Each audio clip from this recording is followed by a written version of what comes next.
هو ليه لما نفكر في كلمة مشاعر يجي في بالنا إنها ضعف أو عيب؟ أنا عبد الرحمن صانع محتوى تحت اسم ما المعنى، ودي تجربتي ورأيي الشخصي عن المشاعر. فالنهاردة هتكلم عن المشاعر والتعبير عنها وإزاي نظرتي اتغيرت عنها. المشاعر جزء طبيعي مننا كبشر، والتعبير عنها دليل إنك متصالح مع نفسك. زي مثلا لو حد مبسوط ممكن يعبر بضحكة أو بابتسامة، أو لو حد متضايق فيعبر بشكل معين. ولا مش إن هو يكسر كل الحاجات اللي حواليه، ممكن نيجي لده قدام. او شخص حزين فبيعبر بالعياط والمناديل الكتير اللي حواليه. التعبير عن المشاعر دي حاجة مش ضعف، ولا هتقلل من رجولتك ولا هتقلل من انوثتك، بل بالعكس دي هتبين قد ايه انت شخص واعي بنفسك وواعي بمشاعرك وافكارك. في حاجة اتعلمتها من اخصائية نفسية عن العلاقات، وهي ان من الحاجات اللي بتخلي العلاقة دي صحية وناجحة هي التعبير عن المشاعر للطرف التاني. وده مش بس في العلاقات العاطفية، ده في أي علاقة بينك وبين أي حد تاني. فممكن تتكلم معاه عادي وتقول له إن الحاجة دي مضايقاك، وتتكلم قد إيه ده ضايقك وبقى فيه مشاعر وأفكار سلبية بسبب السلوك ده أو بسبب الحاجة دي. وأصلا إنك تعبر عن غضبك بإنك تشتم وتأذي وإنك تكسر،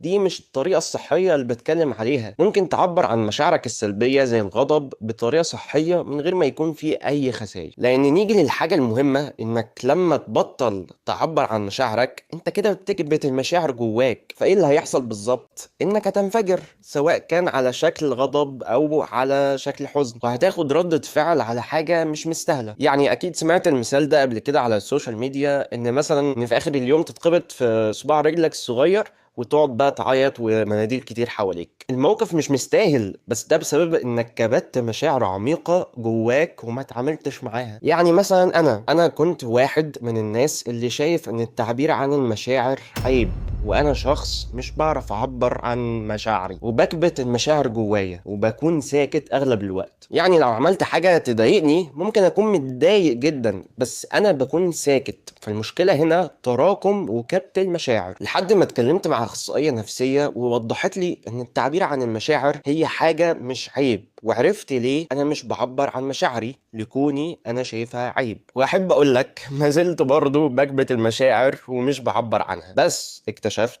ان التعبير عن المشاعر هي حاجة مش ضعف، هي نضج ووعي. فانا محتاج اتعلم ازاي اعبر عن مشاعري بطريقة صحية ومحترمة. بدأت افكر ان ده مش صح من كام شهر، بس اكتشفت ان التعبير الصحي ممكن يساعد في العلاقات، مثلا ايا كان العلاقات دي سواء عاطفية او بين مدرسك او صاحبك، وهتفهم نفسك اكتر وهتقلل الضغط النفسي اللي عليك ومش هتكون شايل الهم دايما. طيب هو معنى كده ان اي حد جنبك في المواصلات ولا في اي مكان او لسه متعرف عليه تعبر عن مشاعرك وتتكلم عن تفاصيل حياتك؟ لا، ده مش قصدي من الحلقة دي. انا قصدي نلاقي المساحة الصح والطريقة الصح. الخلاصة ان المشاعر مش ضعف، والتعبير عنها مش عيب، هي نضج ووعي. يا ترى انت اخر كام مرة عبرت فيها عن مشاعرك كانت امتى؟ اكتب لي في التعليقات واعمل لايك.